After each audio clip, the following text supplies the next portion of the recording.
అందరికీ నమస్కారం అండి. నా పేరు బి మధుసూదన్ రావు.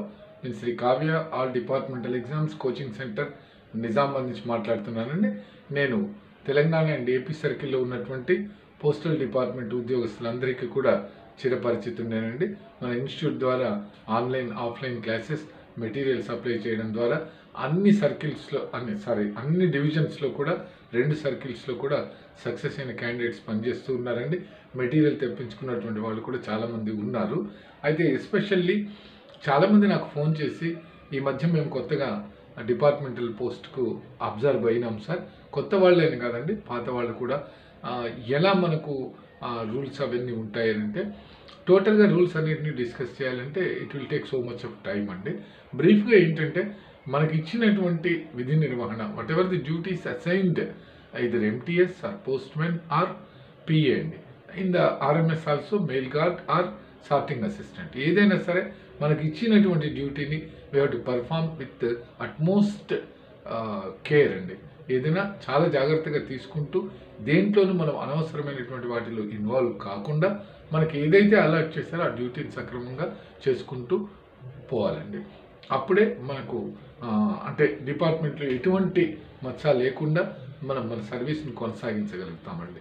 2 అంశాలు డిసిప్లినరీ అంటే క్రమశిక్షణ, దానికి చర్యలు తీసుకోవడానికి మనకు ఏదైనా అవకతవకలు జరిగినప్పుడు రూల్ 16 ఛార్జ్ షీట్ ఇచ్చే అవకాశం ఉంటుందండి. ఒకటి రూల్ 16, ఇంకొకటి రూల్ 14 అండి. రూల్ 14 ఈ 2 కూడా ప్రతి డిపార్ట్మెంటల్ ఉద్యోగి కూడా సర్వీస్ పూర్తి అయ్యేంత వరకు కూడా, రిటైర్మెంట్ వరకు కూడా ఈ రూల్ 16 కానీ రూల్ 14 కానీ ఛార్జ్ షీట్ మనం అందుకోకూడదు. ఎటువంటి రిమార్క్ లేకుండా మనం రిటైర్ కావాలి, మంచి వెరీ గుడ్ సర్వీస్ మనం అందించాలి అనే మోటోతోనే ఉండాలండి. జస్ట్ ఫర్ ఇన్ఫర్మేషన్, రూల్ 16 అనేటటువంటిది మనకు ఇస్తే దాంట్లో మైనర్ పెనాల్టీసే ఉంటాయండి. అంటే ఏదన్నా వార్నింగ్ అంటే సెన్షూర్ అనేది ఇవ్వడం కానీ, లేకపోతే ఇంక్రిమెంట్లు ఆపడం కానీ, లేకపోతే మనకు హయ్యర్ దీనికి ఏదైనా ఎగ్జామినేషన్స్కి ఆపడం కానీ, జనరల్ ఇష్యూస్ మీద ఉంటాయండి. రూల్ 16 జనరల్ ఇది. రూల్ 14 ఈజ్ డేంజరస్ అండి. అంటే రూల్ 14లో ఏదైనా అబ్నార్మల్గా డిపార్ట్మెంటల్ యొక్క ఇమేజ్ను టార్నిష్ చేసేటటువంటి విధంగా, అంటే డిపార్ట్మెంట్ యొక్క ప్రతిష్టను దెబ్బతీసే విధంగా జరిగినటువంటివి, ఫ్రాడ్స్ అంటే అమౌంట్ విషయంలో కానీ ఇలాంటివి ఏమన్నా ఉంటే delay of delivery of letters కానీ ఎక్కువ మొత్తంలో, ఇట్లాంటి వాటి అన్నిటికీ కూడా రూల్ 14 ఛార్జ్ షీట్లు ఇస్తారండి. Rule 14 will have a detailed enquiry అండి. ఎంక్వైరీ అంతా ఉంటుంది. ఎంక్వైరీ అయిన తర్వాతనే డెసిషన్స్ తీసుకుంటారు.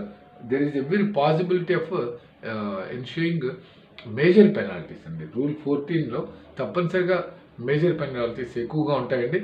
ఆ చేసినటువంటి తప్పును ప్రాతిపదికగా తీసుకుని taking in to the fraud committed by any official, the severe punishments may also occur అండి. Just like removal from service, లేకపోతే డిస్మిసల్ ఫ్రమ్ సర్వీస్, అలాంటి స్థాయి వరకు కూడా వెళ్ళే అవకాశం ఉంటుందండి.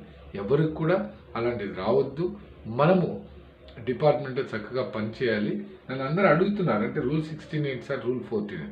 రూల్ 16లో మైనర్ పెనాల్టీస్ ఇస్తారు. ఇవి కాకుండా కూడా జనరల్గా మనం ఏదన్నా తప్పు జరిగినప్పుడు కూడా ఫస్ట్ ఇన్స్టెన్స్లో ఏదైనా జరిగింటే జస్ట్ మనల్ని ఎక్స్ప్లెనేషన్ సంజాయిషి అడిగి తర్వాత మనకు వార్నింగ్ ఇచ్చి be careful for future guidance అని చెప్పి కూడా భవిష్యత్తులో ఇలాంటిది రిపీట్ కాకుండా చూసుకోమని కూడా వార్నింగ్ ఇవ్వడం కూడా జరుగుతుందండి.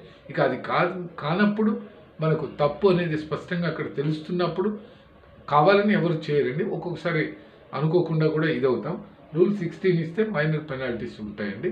అలాగే రూల్ 14లో కూడా మేజర్లో కూడా కొన్ని ఇంక్రిమెంట్ డౌన్ చేయడం, స్టేజ్ డౌన్ చేయడం ఇలాంటివి ఉంటాయి. రూల్ 14లో there is possibility of removal and dismissal from service అనేది కూడా ఛాన్సెస్ ఉంటాయండి. ఎవరు కూడా మనం అందరం కూడా ఈ మధ్య ఢిల్లీ సర్కిల్కి మనం చాలామంది వెళ్ళారు, అక్కడ పనిచేస్తూ ఉన్నారు. వాళ్ళ వరకని కాదండి, ఎక్కడైనా డిపార్ట్మెంటల్ అఫీషియల్స్ ఎవరైనా సరే we must be with perform our duties with utmost devotion to duty అండి. మనం చేసేటటువంటి ప్రతి పనికి కూడా మనకు డిపార్ట్మెంట్కు రూపొందించినటువంటి ఏదైతే నియమ నిబంధనలు ఉన్నాయో వాటిని అతిక్రమించకుండా వాటిని మనం అతిక్రమించకుండా సక్రమంగా పనిచేసుకుంటూ పోతే we will be very glad and you will also be very glad అండి. మీరు కూడా సంతోషంగా పనిచేసుకోగలుగుతారు. దయచేసి అందరికీ కూడా మనకు డిపార్ట్మెంట్ ఆఫీషియల్స్ ఎవరు కూడా ఏ కేసుల్లోనూ ఇన్వాల్వ్ కావద్దనే మనస్ఫూర్తిగా కోరుకుంటున్నామండి నేను కూడా.